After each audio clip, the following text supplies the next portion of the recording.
Doctor ਸਾਡੇ ਕੋਲ ਅਗਲਾ ਕਮੈਂਟ ਆਇਆ ਹੈ। ਸਿੰਘ ਇੰਡੀਅਨ ਦੀ ਆਈਡੀ ਤੋਂ ਸਾਡੀ ਬੀਜੇਪੀ ਦੀ ਬੀਫ ਸਿਆਸਤ ਵਾਲੀ ਵੀਡੀਓ ਤੇ ਇਹ ਲਿਖਦੇ ਹਨ, ਇਹ ਕਹਿਣਾ ਕਿ ਜੇ ਗਾਂ ਦੁੱਧ ਦਿੰਦੀ ਹੈ ਤਾਂ ਬਾਕੀ ਜਾਨਵਰ ਵੀ ਤਾਂ ਦੁੱਧ ਦਿੰਦੇ ਹਨ। ਕਹਿਣਾ ਨਿਰਾਧਾਰ ਹੈ ਕਿਉਂਕਿ ਗਾਂ ਇਨਸਾਨੀਅਤ ਦੀ ਪ੍ਰਤੀਕ ਹੈ ਤੇ ਕੋਈ ਹਿੰਦੂ ਗਾਂ ਨਹੀਂ ਖਾਂਦਾ, ਜ਼ਿਆਦਾਤਰ ਤਾਂ ਸ਼ਾਕਾਹਾਰੀ ਹਨ। ਇਸ ਗੱਲ ਦਾ ਆਪਣਾ ਮਹੱਤਵ ਹੈ ਕਿ ਗਾਂ ਦੀ ਤੁਲਨਾ ਮਾਂ ਨਾਲ ਕੀਤੀ ਜਾਂਦੀ ਹੈ। ਜੇ ਤੁਸੀਂ ਗਾਂ ਨੂੰ ਮਾਰਦੇ ਹੋ ਤਾਂ ਤੁਸੀਂ ਆਪਣੀ ਮਾਂ ਨੂੰ ਵੀ ਮਾਰ ਸਕਦੇ ਹੋ। ਬੀਫ ਬੈਨ ਦੀ ਗੱਲ ਲੋਕਾਂ ਦੀ ਜ਼ਮੀਰ ਨੂੰ ਤਾਕਤ ਦਿੰਦੀ ਹੈ ਕਿ ਜਿਹੜੇ ਜਾਨਵਰ ਜ਼ਿਆਦਾ ਇੰਟੈਲੀਜੈਂਟ ਹਨ ਉਹਨਾਂ ਨੂੰ ਸਤਿਕਾਰ ਦੇਣਾ ਚਾਹੀਦਾ ਹੈ। ਸ਼ਾਕਾਹਾਰੀ ਖਾਣਾ ਸਾਨੂੰ ਵਾਤਾਵਰਣ ਨੂੰ ਸਾਫ਼ ਰੱਖਣ 'ਚ ਮਦਦ ਕਰਦਾ ਹੈ ਤੇ ਸਾਡਾ ਅੰਦਰ ਤੰਦਰੁਸਤ ਰਹਿੰਦਾ ਹੈ।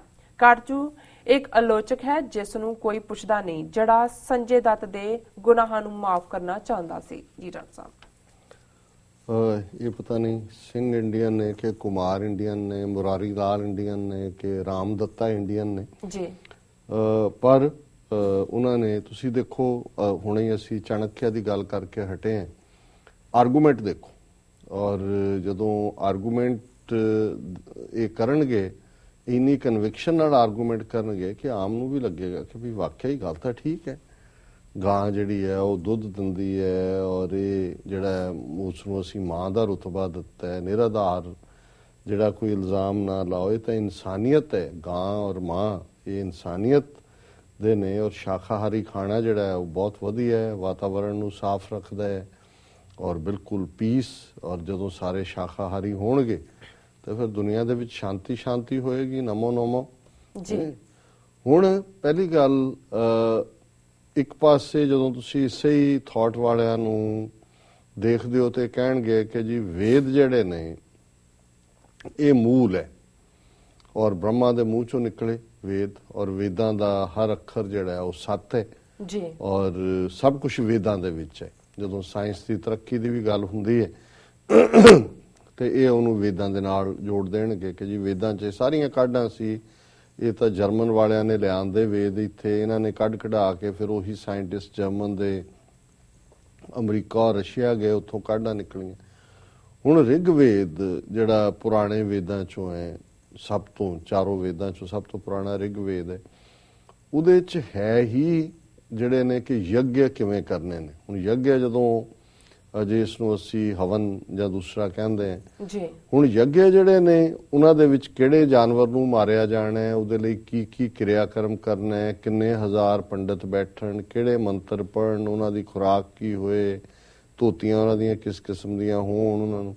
ਔਰ ਉਹਨਾਂ ਯੱਗ ਦੇ ਵਿੱਚ ਅਸ਼ਵਮੇਘ ਯੱਗ, ਗੋਮੇਘ ਯੱਗ, ਗੱਜਮੇਘ ਯੱਗ ਕਿ ਭਾਈ ਅਸ਼ਵਮੇਘ ਦੇ ਵਿੱਚ ਘੋੜਾ ਮਾਰਿਆ ਜਾਂਦਾ ਸੀ ਕਿਉਂਕਿ ਯੱਗ ਜਿੰਨੇ ਦਿਨ ਵੀ ਪੰਡਤ ਕਰਦੇ ਸੀ, ਮੋਸਟਲੀ ਰਾਜੇ ਹੀ ਕਰਵਾ ਸਕਦੇ ਸੀ, ਇੰਨੇ ਖਰਚਿਆਂ ਵਾਲਾ ਕੰਮ ਸੀ ਕਿਉਂਕਿ ਬ੍ਰਾਹਮਣਾਂ ਨੂੰ ਦਾਨ ਵੀ ਦੇਣਾ ਪੈਂਦਾ ਸੀ ਜੀ। ਫਿਰ ਇਸੇ ਤਰ੍ਹਾਂ ਜਿਹੜਾ ਅਸ਼ਵਮੇਘ ਹੈ ਉਹਦੇ ਚ ਫਾਈਨਲ ਡੇ ਘੋੜੇ ਨੂੰ ਮਾਰਿਆ ਜਾਂਦਾ ਸੀ ਔਰ ਉਹਦਾ ਮਾਸ ਜਿਹੜਾ ਸਾਰਿਆਂ ਨੂੰ ਸਰਵ ਕੀਤਾ ਜਾਂਦਾ ਸੀ। ਗੱਜਮੇਘ ਯੱਗ ਦੇ ਵਿੱਚ ਹਾਥੀ ਦੀ ਬਲੀ ਦਿੱਤੀ ਜਾਂਦੀ ਸੀ ਔਰ ਗੋਮੇਘ ਯੱਗ ਦੇ ਵਿੱਚ ਗਾਂ ਦੀ ਬਲੀ ਦਿੱਤੀ ਜਾਂਦੀ ਸੀ। ਹੁਣ ਰਿਗਵੇਦ, ਔਰ ਇਹ ਗੱਲ ਮੈਂ ਅੱਗੇ ਵੀ ਸ਼ਾਇਦ ਕਹੀ ਸੀ ਵੀ ਜਗਜੀਵਨ ਰਾਮ ਨੇ ਪਾਰਲੀਮੈਂਟ 'ਚ ਕਿਹਾ ਸੀ ਕਿ ਵੀ ਆਹ ਮੰਤਰ ਨੇ, ਤੁਸੀਂ ਦੱਸੋ ਕਿਵੇਂ ਤੁਸੀਂ ਕਹੋਗੇ ਵੀ ਤੁਹਾਡੇ ਪੂਰਵਜ ਜਾਂ ਵੇਦਾਂ ਦੇ ਵਿੱਚ ਗਾਂ ਮਾਸ ਖਾਣਾ ਜਿਹੜਾ ਉਸ ਦੀ ਨਿਸ਼ੇਧੀ ਹੈ ਜਾਂ ਉਸ ਨੂੰ ਕੰਡੈਮ ਕੀਤਾ ਗਿਆ। ਫਿਰ ਤੁਸੀਂ ਮੈਡੀਸਨ ਦੇ ਹਵਾਲੇ ਨਾਲ ਦੇਖੋ, ਜਿਹੜਾ ਇਹਨਾਂ ਦਾ ਇੱਕ ਵੇਦ ਜਿਹੜਾ ਆਯੁਰਵੇਦ ਹੈ, ਜਿਹੜਾ ਕਿ ਅੱਗੋਂ ਇੱਕ ਉਪਵੇਦ ਦੇ ਤੌਰ ਤੇ ਮੰਨਿਆ ਜਾ, ਮੈਡੀਕਲ ਸਾਇੰਸ ਦੇ ਨਾਲ ਡੀਲ ਕਰਦਾ ਜੀ। ਹਾਲਾਂਕਿ ਚਰਕ ਹੋਏ, ਸੁਸ਼ਰੁਤ ਹੋਏ, ਆਪਣੇ ਜ਼ਮਾਨੇ ਦੇ ਧਨਵੰਤਰੀ ਹੋਏ, ਬੜੇ ਵੱਡੇ ਵੈਦ ਔਰ ਜਿਹੜੇ ਨੇ ਚਿਕਿਤਸਕ ਸਨ। ਹੁਣ ਉਹਦੇ ਚ ਤੁਸੀਂ ਦੇਖੋਗੇ ਕਿ ਉਹਨਾਂ ਨੇ ਔਰ ਬੜੇ ਵੇਰਵੇ ਦੇ ਨਾਲ ਜਿੰਨੇ ਜੰਗਲੀ ਜਾਨਵਰ ਨੇ ਉਹਨਾਂ ਦੇ ਮਾਸ ਦੇ ਕਰੈਕਟਰ ਵੀ ਦਿੱਤੇ ਨੇ ਕਿ ਵੀ ਇਹ ਫਲਾਂ ਪੰਛੀ ਦਾ ਇਹ ਹੈ, ਗੈਂਡੇ ਦਾ ਇਹ ਹੈ, ਹਿਰਨ ਮਾਸ ਦੇ ਇਹ ਗੁਣ ਔਗਣ ਨੇ, ਦੂਜੇ ਨੇ ਗਾਂ ਮਾਸ ਦੇ ਉੱਤੇ ਉਹਨਾਂ ਨੇ ਪੂਰੇ ਉਹਦੇ ਗੁਣ ਕੀ ਨੇ ਔਰ ਦੋਸ਼ ਕੀ ਨੇ। ਵਰਡ ਦੋਸ਼ ਇਸਤੇਮਾਲ ਹੁੰਦਾ ਹੈ ਉਹਨਾਂ ਦੇ ਚਰਕ ਸੰਹਿਤਾ ਦੇ ਵਿੱਚ ਜੀ। ਹੁਣ ਜ਼ਾਹਰ ਹੈ ਵੀ ਤੁਸੀਂ ਗੁਣ ਦੋਸ਼ ਉਦੋਂ ਹੀ ਦੱਸਦੇ ਹੋ ਜਾਂ ਉਦੋਂ ਹੀ ਕੁਝ ਮਰੀਜ਼ਾਂ ਨੂੰ ਕੋਈ ਚੀਜ਼ ਸੁਜੈਸਟ ਕਰੋਗੇ ਕਿਸੇ ਖਾਸ ਜਾਨਵਰ ਦਾ ਮਾਸ, ਜਦੋਂ ਤੁਸੀਂ ਉਸ ਦਾ ਨੂੰ ਟਰਾਇਲ ਕੀਤਾ ਹੋਇਆ, ਉਸ ਨੂੰ ਮਰੀਜ਼ਾਂ ਤੇ ਅਪਣਾਇਆ ਹੋਇਆ। ਸੋ ਭਾਰਤ ਦੇ ਵਿੱਚ ਔਰ ਜਿਹੜੇ ਆਰੀਆ ਆਪਣੇ ਆਪ ਨੂੰ ਕਹਾਣ ਵਾਲੇ ਨੇ, ਇਹ ਤਾਂ ਹੈ ਹੀ ਗੋਰਿਆਂ ਦੀ ਜਾਂ ਯੂਰਪੀਅਨ ਨਸਲ ਵਾਲੇ ਨੇ ਜਿਨ੍ਹਾਂ ਦਾ ਅੱਜ ਵੀ ਇੱਥੇ ਜਿਹੜਾ ਸਭ ਤੋਂ ਬੈਸਟ ਫੂਡ ਹੈ ਉਹ ਬੀਫ ਹੈ ਜੀ, ਸਟੇਕ ਕਹਿ ਲਓ, ਜੋ ਮਰਜ਼ੀ ਕਹਿ ਲਓ ਉਹਨੂੰ। ਸੋ ਅਸੀਂ ਇੱਕ ਦਲੀਲ ਦੀ ਖਾਤਰ ਇਹ ਗੱਲ ਕਰ ਰਹੇ ਹਾਂ, ਕੋਈ ਇਹ ਸਾਡਾ ਹਰ ਇੱਕ ਦਾ ਆਪਣਾ ਇਹਦੇ ਤੇ ਓਪੀਨੀਅਨ ਹੋ ਸਕਦਾ ਹੈ, ਪਰ ਇਹ ਤਾਂ ਜਦੋਂ ਬੁੱਧ ਨੂੰ ਇਹ ਜ਼ਰੂਰ ਜਾਂਦਾ ਹੈ ਕ੍ਰੈਡਿਟ, ਜਾਂ ਬੁੱਧ ਵਿਚਾਰਧਾਰਾ ਦਾ ਇਸ ਨਾਲ ਸੰਬੰਧ ਹੈ, ਜਿਸ ਨੇ, ਕਿਉਂਕਿ ਇਹਨਾਂ ਦੀ ਵਿਚਾਰਧਾਰਾ ਵੈਦਿਕ ਵਿਚਾਰਧਾਰਾ ਤਾਂ ਹੈ ਹੀ ਹਿੰਸਾ ਦੇ ਉੱਤੇ ਖੜੀ ਹੈ ਜੀ। ਹੁਣ ਕਿਹੜੇ ਪਾਸਿਓਂ ਤੁਸੀਂ ਅਹਿੰਸਾ ਦੀ ਗੱਲ ਕਰੋਗੇ, ਜਦੋਂ ਕਿ ਈਵਨ ਸਾਰੇ ਅਵਤਾਰ ਜਿਹੜੇ, ਜੇ ਵਿਸ਼ਨੂੰ ਅਵਤਾਰਾਂ ਦੀ ਗੱਲ ਕਰੀਏ ਤੇ ਫਿਰ ਕ੍ਰਿਸ਼ਨ ਜੀ ਕੋਈ ਸੁਦਰਸ਼ਨ ਚੱਕਰ ਹੈ, ਰਾਮਚੰਦਰ ਜੀ ਦਾ ਧਨੁਸ਼ ਹੈ, ਔਰ ਕ੍ਰਿਸ਼ਨ ਜੀ ਦਾ ਸੁਦਰਸ਼ਨ ਚੱਕਰ ਹੈ, ਬਾਕੀਆਂ ਦੇ ਹਰ ਦੇਵਤਾ, ਹਰ ਇੱਕ ਦਾ ਆਪਣਾ ਆਪਣਾ ਹਥਿਆਰ ਹੈ। ਹੁਣ ਜਦੋਂ ਇਸ ਕਿਸਮ ਦਾ ਕਲਚਰ ਸਿਰਜਿਆ ਗਿਆ ਹੋਏ, ਕਿਵੇਂ ਉਹਨਾਂ ਨੇ ਦਰਾਵੜਾਂ ਨੂੰ ਮਾਰਿਆ, ਈਵਨ ਪਾਣੀ ਨੂੰ ਹਥਿਆਰ ਦੇ ਤੌਰ ਤੇ ਵਰਤਣ ਦੀ ਗੱਲ ਹੈ ਜੀ। ਸੋ ਇੱਥੇ ਅਹਿੰਸਾ ਜਾਂ ਕਿਸੇ ਜਾਨਵਰ ਨੂੰ ਖਾਣਾ ਜਾਂ ਨਾ ਖਾਣਾ, ਜਦੋਂ ਤੁਹਾਡੇ ਯਾਗੀ ਜਿਹੜੇ ਨੇ ਉਹ ਗੋਮੇਗ ਯੱਗ ਹੈ, ਇਹਦੀ ਤਾਂ ਕੋਈ ਜਸਟੀਫਿਕੇਸ਼ਨ ਨਹੀਂ ਹੈ। ਬੁੱਧ ਨੇ ਕੰਪੈਸ਼ਨ ਜਾਂ ਦਇਆ ਜਿਹੜੀ ਨਾ ਸਿਰਫ ਬੰਦਿਆਂ ਦੇ ਉੱਤੇ, ਐਨੀਮਲਸ ਦੇ ਉੱਤੇ ਵੀ, ਉਸ ਕਨਸੈਪਟ ਚੋਂ ਅਹਿੰਸਾ ਦਾ ਕਨਸੈਪਟ ਜਾਨਵਰਾਂ ਦੇ ਉੱਤੇ ਵੀ, ਇਕੱਲੇ ਗਾਂ ਨਹੀਂ ਸਾਰਿਆਂ ਦੇ ਉੱਤੇ ਹੀ ਸੀ, ਔਰ ਉਹਦਾ ਨਤੀਜਾ ਸੀ ਕਿ ਜਦੋਂ, ਔਰ ਉਹ ਥਰਾਈਵ ਵੀ ਹੋਇਆ ਬੁੱਧਿਜ਼ਮ, ਪਰ ਜਦੋਂ ਕੁਝ ਸਦੀਆਂ ਬਾਅਦ ਵਾਪਸ ਬ੍ਰਾਹਮਣਿਜ਼ਮ ਆਇਆ, ਉਹਨਾਂ ਨੇ ਉਹਨਾਂ ਦਾ ਸਫਾਇਆ ਕੀਤਾ ਸ਼ਾਸਤਰ ਤੇ ਸ਼ਸਤਰ ਨਾਲ, ਪਰ ਕੁਝ ਜਿਹੜੇ ਅਸੂਲ ਬੁੱਧ ਧਰਮ ਦੇ, ਜਿਵੇਂ ਇਹ ਸ਼ਾਕਾਹਾਰੀ ਹੋਣਾ, ਉਹ ਇੱਕ ਤਬਕੇ ਨੇ ਅਡਾਪਟ ਕਰ ਲਏ, ਬਾਕੀ ਕਿੱਥੇ ਸ਼ਾਕਾਹਾਰੀ ਪਾਉਣਾ। ਹੁਣ ਕ੍ਰਿਸ਼ਨ ਜੀ ਦਾ ਸਬੰਧ ਯਾਦਵਾਂ ਦੀ ਕੁੱਲ ਨਾਲ ਸੀ, ਗਵਾਲਾ ਜਿਨ੍ਹਾਂ ਨੂੰ ਕਹਿੰਦੇ ਨੇ। ਤੁਸੀਂ ਅੱਜ ਜਾ ਕੇ, ਹੁਣ ਲਾਲੂ ਯਾਦਵ ਨੇ ਬਿਹਾਰ ਦੀਆਂ ਚੋਣਾਂ ਵੇਲੇ ਕਿਹਾ ਸੀ ਕਿ ਹਿੰਦੂ ਵੀ ਖਾਂਦੇ ਨੇ ਬੀਫ। ਹੁਣ ਤੁਸੀਂ ਗਵਾਲਿਆਂ ਨੂੰ ਕਹੋ, ਯਾਦਵਾਂ ਨੂੰ ਕਿ ਜੀ ਤੁਸੀਂ ਵੈਜੀਟੇਰੀਅਨ ਹੋ, ਉਹਨਾਂ ਦਾ ਤਾਂ ਆਪਣਾ ਇੱਕ ਕਲਚਰ ਹੈ, ਹਰ ਕਬੀਲੇ ਦਾ ਆਪਣਾ ਕਲਚਰ ਹੈ।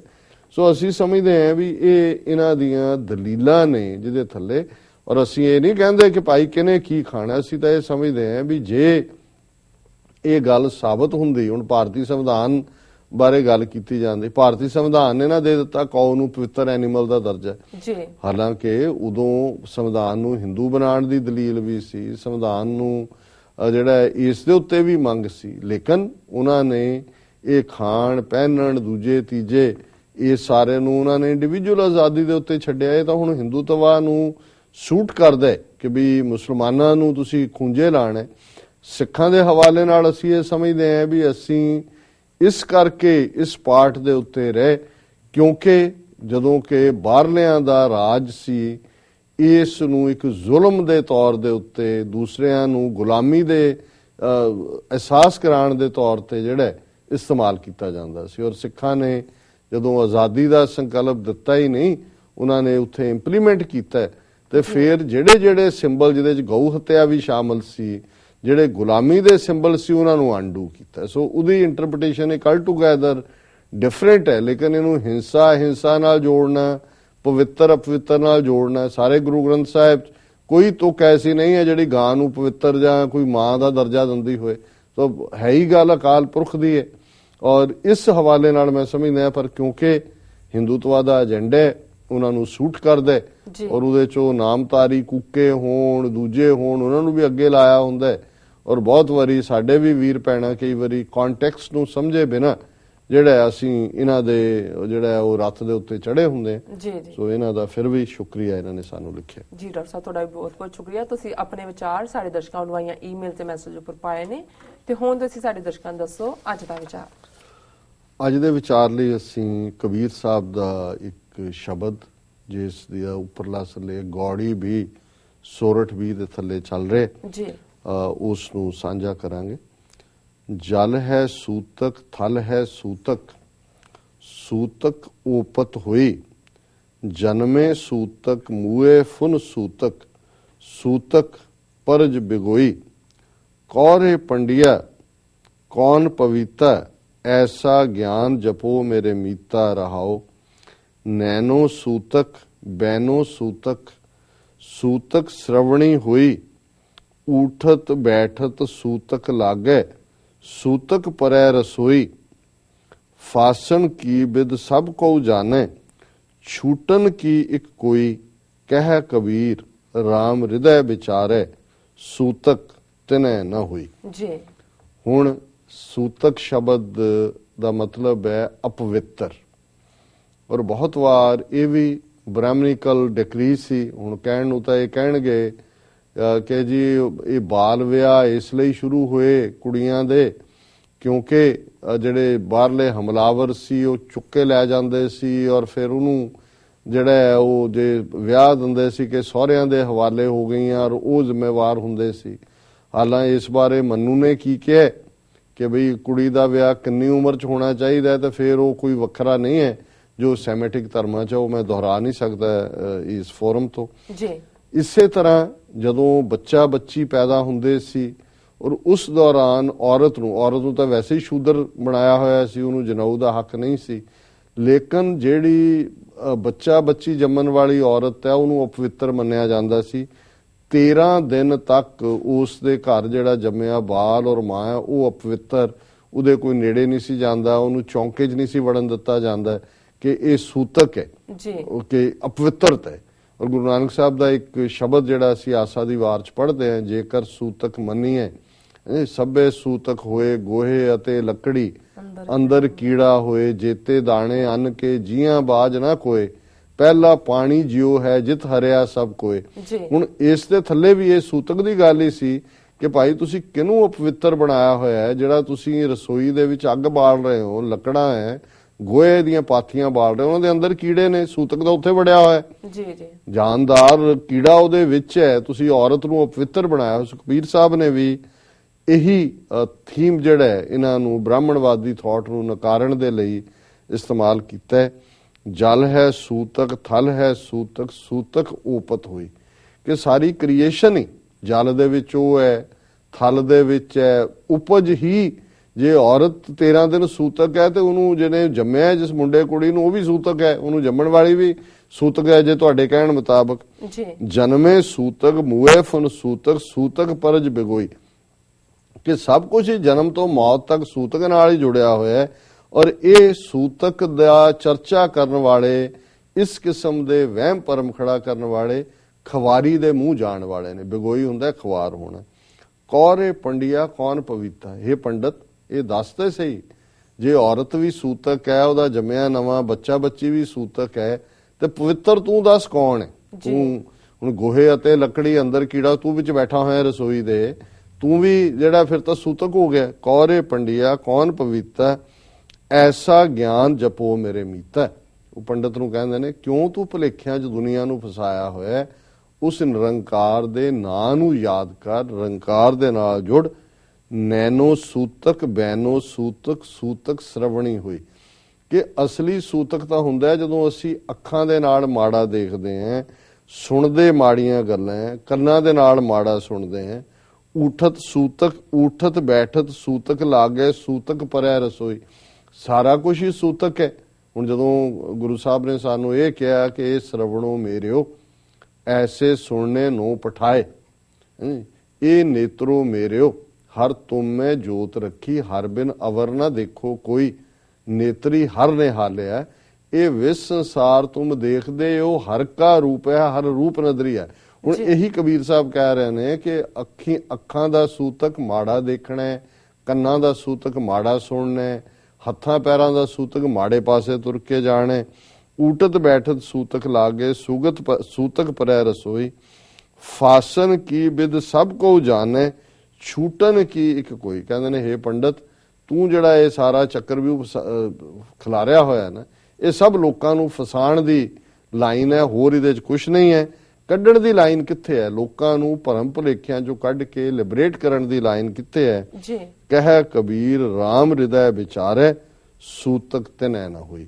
ਉਹਨੂੰ ਕਿਹਾ ਵੀ ਜਿਨ੍ਹਾਂ ਦੇ ਹਿਰਦੇ ਦੇ ਅੰਦਰ ਨਿਰੰਕਾਰ ਦਾ ਨਾਂ ਵਸਦਾ ਹੈ, ਨਿਰੰਕਾਰ ਦੇ ਨਾਂ ਦੀ ਯਾਦ ਹੈ, ਨਿਰੰਕਾਰ ਦੇ ਨਾਂ ਨੂੰ ਵਿਚਾਰਦੇ ਨੇ, ਸੂਤਕ ਤਿਨੈ ਨਾ ਹੋਈ, ਉਹਨਾਂ ਨੂੰ ਕੋਈ ਸੂਤਕ ਨਹੀਂ ਹੁੰਦਾ, ਉਹਨਾਂ ਲਈ ਕੋਈ ਅਪਵਿੱਤਰ ਨਹੀਂ ਹੈ।